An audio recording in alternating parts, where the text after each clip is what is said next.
देश एक चुनाव, one nation one election. Narendra Modi ji शुरू से ही इसके पक्ष थे।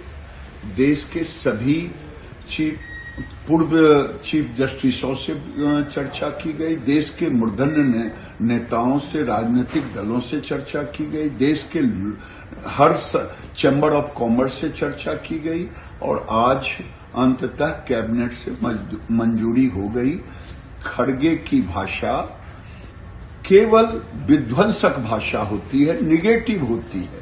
ये खड़गे वही हैं जो देश को कहा था कि अगर 20 सीट और आ जाती तो मोदी सहित सबको जेल भेज देता। ये देश के विकास के लिए जरूरी है वन नेशन वन इलेक्शन। देश के लॉ एंड ऑर्डर के लिए जरूरी है, क्योंकि 2-3 महीने सारे फोर्स वहां लग जाते हैं। ये देश के प्रगति के लिए जरूरी है।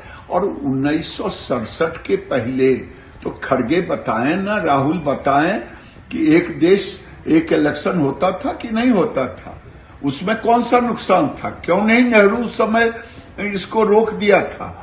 तो जब एक नेशन एक election, one nation one election, ये पॉलिसी दी वेस्ट पॉलिसी है।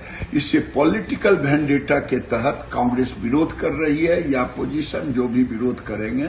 देश का नौजवान चाहता है, देश का हर नौजवान चाहता है कि देश की विकास हो। सालों भर चुनाव, पैसे खर्च होते हैं, देश का पैसा खर्च होता है। ये लोग देश के दुश्मन हैं, इसी तरह से बात करते हैं।